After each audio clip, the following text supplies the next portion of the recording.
सिगाङावनो बयनोबो गोजोननाय जासिहरनाय जाबाय। दा जोंनि जे खौरां मेल होनायनि गुबै थांखियानो जाहैबाय थांनाय 28 एप्रिलावहाय जे BPF हान्जानि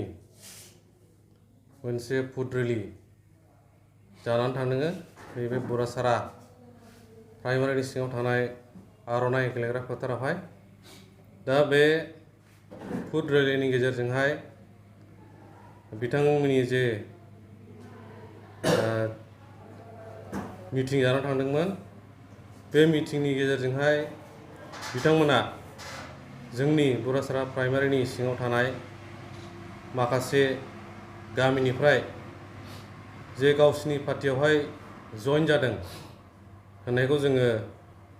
निउस एबा मिडियानि गेजेरजों नुनो मोनदों। नाथाय जोङो थारैनो बुंनो थाङोब्ला बेवहाय जेरैबायदि लिस्ट होनायखौ जों नुनो मोनदों, बेयो जाहैबाय फाख्रिगुरि गामिनिफ्राय जोंहा बेवहाय 6 जन लिस्टखौ जों नुनो मोनदों। बिनि गेजेरावहाय फाख्रिगुरि गामिनिनो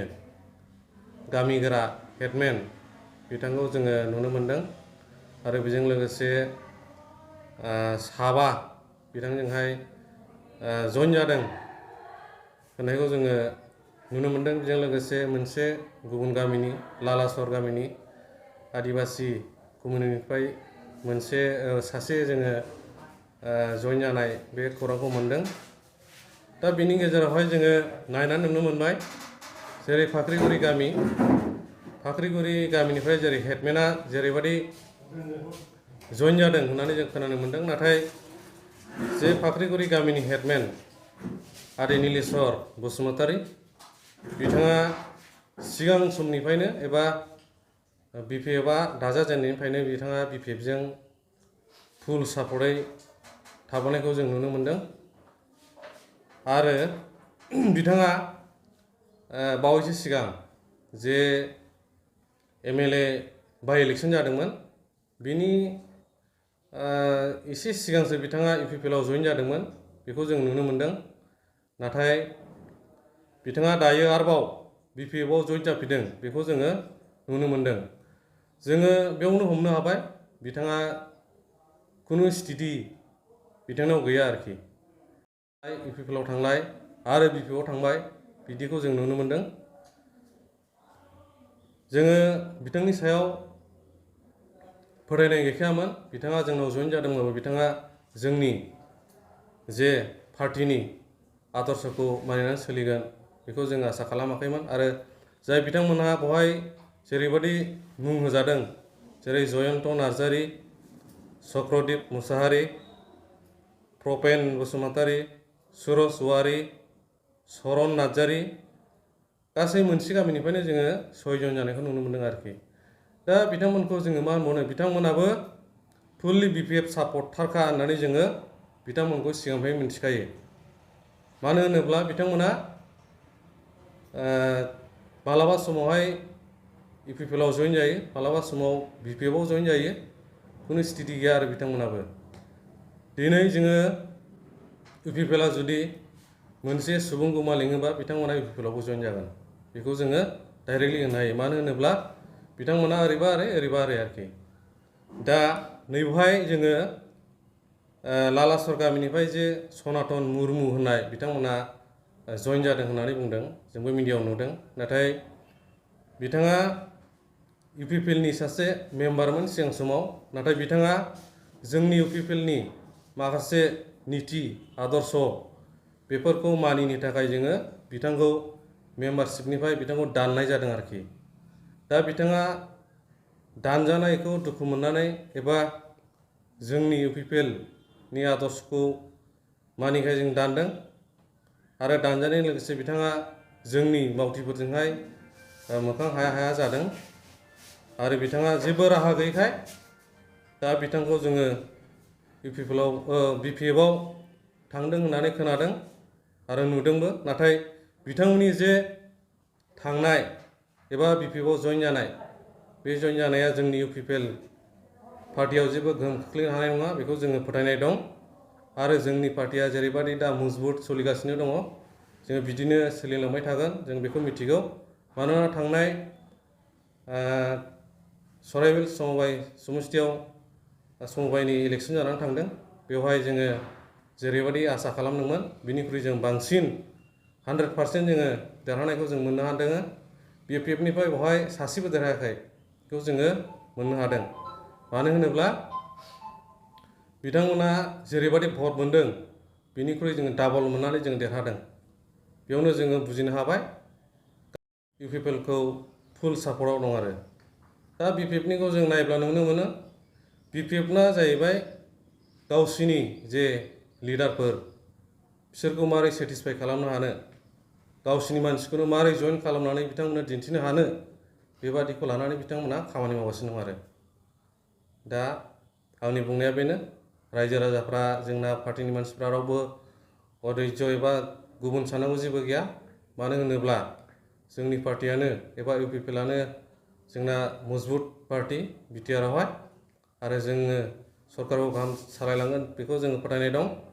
आरो उननि फिरियावबो एबा फैबाय थानाय समफोरावबो जोङो बिटिआरखौ सालायलांबाय थानो हागोन बेखौ जोङो फोथायनाय दं आरो सालायलांगोनबो दा आं बेखिनि फंनैसो बाथ्रा बुंबाय आरो जोंहा गुरासारा प्राइमारिनिनो गाहाय नेहाथारि दं बिथाङाबो फंनैसो बे मिडियानि गेजेरजों बुंनो सानदों बेनिखायनो आं बे समखौ बिथांनो हगारना होनाय जाबाय যোৱা 28 এপ্ৰিলত আমাৰ এই কাছিয়াবাৰীত BPF দলৰ এটা ফুড ৰেলী আছিল আৰু ইয়াত এই আৰণাই ফিল্ডত এটা প্ৰগ্ৰামো হৈছে আৰু ইয়াত মানে আমি শুনামতে কিছুমান মানুহে মানে ইয়াত জইনিং লৈছে আৰু সিহঁতৰ মানে আমাৰ UPPৰ দলৰ হৈ মানে সিহঁতে জইন কৰিছে বুলি এনেকুৱা মানে আমি শুনা পাইছোঁ কিন্তু এইটো স্পষ্ট ভাষাৰে মই এইটো জনাব খুজিছোঁ যে যোৱা 28 তাৰিখত যিবিলাক BPFত জইনিং কৰিছে বিশেষকৈ পাকলিগুৰি গাঁৱৰ নীলেশ্বৰ গাঁৱৰা এখেতৰ কোনো ইয়াৰ আগত কোনো স্থিতি নাছিল এখেতে BPFৰ মানুহ আছিল কিন্তু তাতে থাকি পেলাই যোৱা MLA বাই ইলেকশ্যনত কিবা কাৰণত অলপ কিবা এটা সুবিধা চাই পেলাই এখেতে UPPL দলত জইনিং কৰিব লগা হৈছে কিন্তু ইয়াৰ ভিতৰত আমি চালোঁ যে তাৰ আসল মানে অন্তৰৰ পৰা জইনিংটো কৰা নাই খালি মানে নামতহে ৰুল কৰি আছে বুলি আমি এনেকুৱা পাইছিলোঁ আৰু তাৰ লগত হয়তো কিছুমান মানুহ বাকী 5 জন গৈছে দুলাগৰ পৰা হয়তো 4 জন এক্ষেত্ৰত আমি আমাৰ দলৰ নহয় আমি নাজানো যে আমাৰ UPPL দলৰ মানুহ সিহঁতে BPFৰে মানুহ হয় কিন্তু এতিয়া সিহঁতে আমাক মানে কিবা দুৰ্বল বা তেনেকুৱা বদনাম কৰাৰ কাৰণে সিহঁতে মানে আমাৰ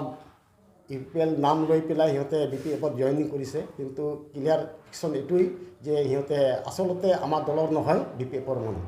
আৰু আমাৰ লালাচৰ গাঁৱৰ মই লালাচৰৰে মানুহ তাতে মোৰ জন্মস্থান কিন্তু এজন এই সনাতন মুৰ্মু তাক হয়তো মোৰ লগত থকাৰ কাৰণে তাক এই সুবিধা দিয়া হৈছিল মানে BCDC মেম্বাৰত কিন্তু BCDC মেম্বাৰতো তেওঁৰ এক্টিভিটিছবিলাক ভাল নাছিল মানে নিজৰ ইচ্ছাৰে সকলো সময়ত মানে চলিব খোজে আৰু কিছুমান তেনেকুৱা মানে এইটো কৰিব নোৱাৰাত সি স্ব ইচ্ছাই মানে ৰিজাইনেশ্যন দিছে কিন্তু আমি তথাপিও মানে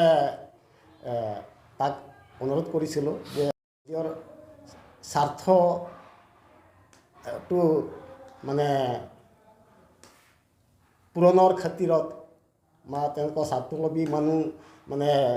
হিচাপত সি থাকিব নোখোজে আৰু সি স্ব ইচ্ছাই ৰিজাইন দিলে এতিয়া হয়তো এই সময় BPF আমাৰ দলত মেম্বাৰ হিচাপত থাকিছে যদিও আমাৰ দলৰ পৰা এতিয়া বেলেগত যোৱাটো আমাৰ পক্ষে হয়তো ভালেই হৈছে, কাৰণ আমাৰ দলটো তাৰ কাৰণে মানে একো ক্ষতি হ'ব নোৱাৰে। আৰু এই অলপতে হৈ যোৱা আমাৰ চৰাইবিল যিটো সমবায় ইলেকশ্যনটো, তাতে আমি দেখিব পালোঁ যে আমি ইমান চেষ্টা কৰা নাই যদিও তথাপিও তাতে আমি চেঞ্চুৰী মাৰিব লগা হ'ল। এইটোৰ কাৰণে আমি মানে খুব গৌৰৱৰ কথা, যে গৌৰৱ মানিছোঁ যে আমি পৰৱৰ্তী ইলেকশ্যনত আমাৰ একো তেনেকুৱা মানে বেলেগ চক্ৰই মানে আমাক আঘাত সানিব নোৱাৰিব। আৰু আমাৰ যিটো দলটো আৰু বেছিকৈ হয়তো আমাৰ শক্তিশালী হ'ব বুলি মই আশা কৰোঁ। এইখিনি মই আজিৰ এই প্ৰেছ মিটৰ যোগেদি সকলোকে মই স্পষ্টীকৰণ দি মোৰ ক'বলগীয়া শেষ কৰিছোঁ।